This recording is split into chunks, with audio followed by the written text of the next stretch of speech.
We are coming to you with urgent breaking developments out of the Middle East. And last night, the direction of this conflict shifted in a way that very few people in Washington or Tel Aviv were prepared to see unfold in real time. And what we're seeing is unprecedented. Iran has launched missile strikes on Tel Aviv. Across the city, videos are emerging from multiple locations. Large explosions lighting up the night sky, fires visible across the skyline, emergency sirens echoing through residential neighborhoods, residents filming from rooftops, from windows, from the streets, capturing projectiles streaking overhead and detonating inside the metropolitan area. This is not a distant military installation. This is not an isolated border zone. This is the heart of Israel's most densely populated urban center. What we are seeing tonight is fundamentally different from what has defined this conflict so far. Until now, the images on the world's screens showed precision strikes, controlled escalation, and a clear imbalance of power. Tonight, that visual narrative has changed. And there is one detail emerging from these early reports that has stopped defense analysts cold. Israel's Iron Dome is being penetrated, and that single fact changes the meaning of this night entirely. This is a moment that forces the entire conflict to be reassessed in real time. Israel's Iron Dome is not failing because it is being overwhelmed by sheer volume. This is not a saturation attack of crude rockets fired blindly toward population centers. What we are seeing is something far more troubling. The system is being bypassed. Incoming projectiles are reaching their targets before Iron Dome can complete the full interception cycle. Detection, tracking, fire control calculation, interceptor launch, and kill. In several engagement geometries, that entire sequence simply does not have enough time to function. Iron Dome is the most battle-tested missile defense system in the world. It was designed to intercept short-range rockets and artillery shells, the types of threats Israel has faced repeatedly from Gaza and southern Lebanon for more than a decade. Against those threats, its interception record has been consistently high. But the attack unfolding on the night of February 2nd does not fit that profile. The projectiles striking Tel Aviv are arriving too fast. They are not following predictable paths.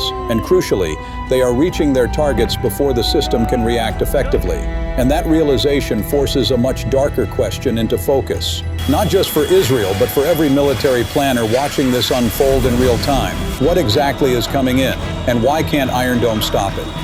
In the period leading up to this attack, Iranian state-aligned media released AI-generated videos showing the Fattah missile destroying a U.S. Navy aircraft carrier.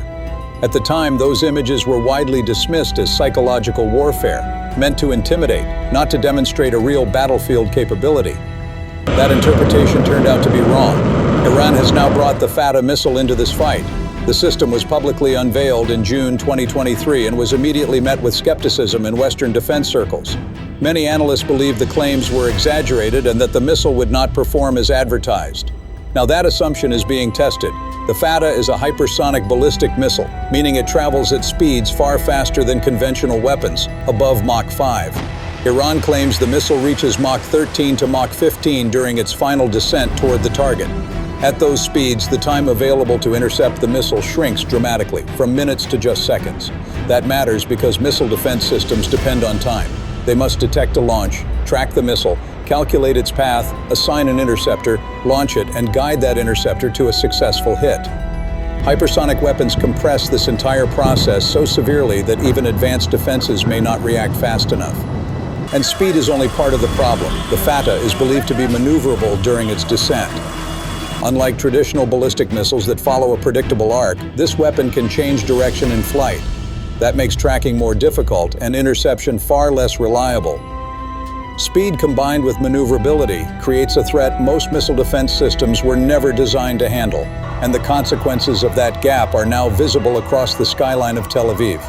To understand why this is happening, it's important to understand how Israel's missile defense system was designed, and more importantly, what it was designed to stop.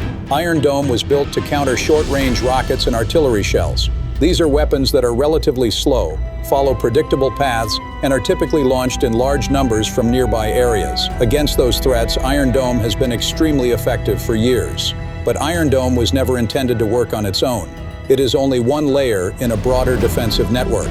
David's sling was added to intercept medium-range missiles that follow more traditional ballistic trajectories. The Arrow system was designed to handle long-range ballistic missiles, intercepting them high above the atmosphere, especially those launched from distant adversaries.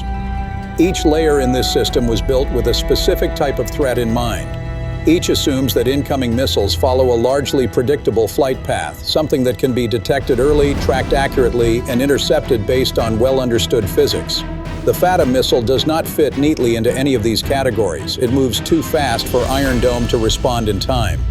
It is too maneuverable for systems designed to intercept missiles following predictable arcs, and by the time it reaches its final descent, it is traveling at speeds that leave defense systems with only seconds, not minutes, to react. This is the gap. It is not the result of poor training or command failures. It is the result of a defense architecture built around assumptions that no longer match the threat being faced. For years, Israel's layered defenses were viewed as a solution to the missile problem. Now those layers are being tested by a weapon designed to slip between them, and the outcome of that test is now visible on the ground.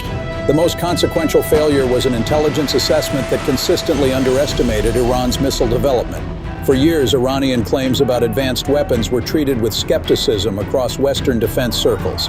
Announcements were dismissed as propaganda. Capabilities were labeled aspirational rather than operational. In some cases, that skepticism was justified. Iran had a history of overstating its programs. But that history hardened into an assumption, and that assumption shaped planning. The Fattah did not emerge in a vacuum. The physics behind hypersonic glide vehicles are well understood. Iran has spent decades developing ballistic missile technology, accumulating experience and external support. The leap from conventional missiles to maneuvering hypersonic warheads was neither unexpected nor implausible. The warning signs were there. What failed was not access to information, but how that information was weighed. Indicators that should have triggered serious concern were treated as noise. Capabilities that should have been stress tested against existing defenses were instead assumed to be beyond Iran's reach. That assumption calibrated defenses incorrectly. Tonight's strike suggests that calibration was wrong. This is not simply a tactical surprise. It is a strategic miscalculation, one that has now moved from intelligence assessments into visible consequences on the battlefield. And once that line is crossed, it cannot be easily reversed. The second mistake was not a failure of intelligence, but a failure of judgment, specifically overconfidence in missile defense. Years of success shaped that confidence. Iron Dome's long record of intercepting rockets from Gaza and Lebanon created a powerful assumption that Israel's missile defense problem had effectively been solved. The expectation was no longer that attacks could be intercepted, but that they would be. That belief extended beyond Iron Dome. David's sling and the arrow system were viewed as natural extensions of that success, reinforcing the idea of near-total defensive coverage. But that confidence overlooked a critical limitation. Each layer was designed to stop a specific type of threat. Slower rockets, conventional ballistic missiles, predictable flight paths. None were built to reliably counter a maneuvering hypersonic warhead arriving at extreme speed during its final descent. The next error followed naturally, a misjudgment of escalation timing. Operational planning assumed early strikes would weaken Iran's missile forces quickly enough to prevent a coordinated, high-end response. That assumption underestimated how carefully Iran had prepared. Its most advanced missile systems were dispersed, hardened, and deliberately held back. The missiles striking now were not missed by accident. They were preserved for this moment. And what Israel now faces is not just a technical challenge, but the result of planning based on assumptions that no longer hold. Tel Aviv is not just another city on a map. It is Israel's economic center, its financial core, its technology hub, its media capital. Approximately 4 million people live in the greater metropolitan area. It is densely populated, deeply interconnected, and fundamentally civilian in nature. That is why the images emerging tonight carry such weight. Fires burning across the skyline. Sirens cutting through residential neighborhoods, missiles striking areas that were never expected to be directly exposed to this level of threat. This is not the experience Israelis have been conditioned to expect in modern conflict. For decades, Israel's strategic doctrine has rested on deterrence, the belief that any actor capable of striking Israel would face costs so overwhelming that the attack would never be worth it. That doctrine has been challenged before, but it has rarely been challenged this visibly in this place. Watching Tel Aviv absorb strikes that the country's most celebrated defense systems cannot reliably stop is a psychological shock. It alters public perception, it alters political pressure, and it narrows the range of options available to leadership. The same images carry weight far beyond Israel. For the American administration, this moment creates an immediate credibility problem. The operation was framed as controlled, as precise, as manageable. The footage coming out of Tel Aviv undermines that framing in a single night. These images will not disappear. They will dominate screens, headlines, and public debate. And once that happens, strategic decisions are no longer made in a vacuum. They are made under pressure, and pressure changes outcomes. What happens next is the question now dominating every strategic calculation. Israel will respond to strikes on Tel Aviv, that much is certain. No government can absorb imagery like this. Fires in its largest city, defenses visibly penetrated, but without acting. The political and public pressure to demonstrate that this will not stand will be overwhelming, but this is where the trap begins. Every escalation from this point forward carries more risk than the last. Iran has demonstrated that it possesses a weapon existing missile defenses cannot reliably defeat. And there is no credible assumption that the missiles used tonight represent Iran's entire inventory. No military deploys its most capable system in its first decisive moment and exhausts it in a single salvo. That reality changes the response calculus. Any further Israeli action must now account for the possibility of additional strikes on major population centers. The conflict that was framed as asymmetric, defined by Israeli and American power projection, has shifted towards something far more symmetrical and far more dangerous. Iran was discounted. Its missile technology was treated as exaggerated. Its willingness to absorb damage and still retain meaningful strike capability was underestimated.